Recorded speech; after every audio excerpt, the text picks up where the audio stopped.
लक्ष्मी निवास या मालिकेच्या येणाऱ्या आजच्या भागामध्ये आपल्याला असं बघायला मिळत आहे की आता जे इन्कम टॅक्स ऑफिसर रवीला भेटायला आलेले असतात ते सुपर्णानेच त्यांना बोलवून घेतलेलं असतं। ते सुपर्णाचे खूप चांगले मित्र असतात।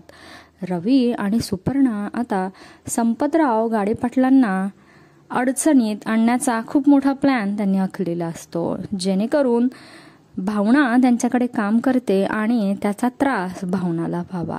आणि म्हणून सुपर्णा आणि रवीने त्या इन्कम टॅक्स ऑफिसरला संपतरावांच्या घरी रेड टाकायला सांगितलेलं असतं। आणि ठरल्याप्रमाणे ते ऑफिसर संपतरावांच्या घरी अचानक आलेले असतात। त्यांनी सगळ्यांचे मोबाईल जप्त केलेले असतात।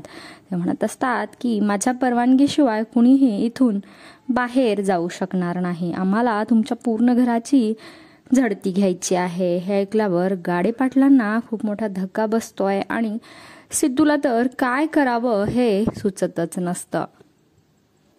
आता भावना सिद्धूच्या मदतीला धावून येणार आहे।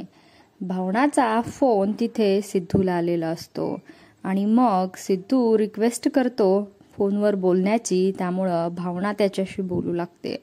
भावना मग लक्ष्मीला घेऊन तिथे हजर होते आणि मग ते दोघं मिळून त्या आलेल्या ऑफिसरला धडा शिकवतात। आणि त्या ऑफिसरच्या मागे मेन सूत्रधार कोण आहे तर रवी आणि सुपर्णा। तिथपर्यंत आता सिद्धू आणि भावना पोचणार आहेत आणि मग सिद्धू त्या दोघांची चांगलीच वाट लावणार आहे। येणाऱ्या भागामध्ये हे आपल्याला असं पाहायला मिळेल।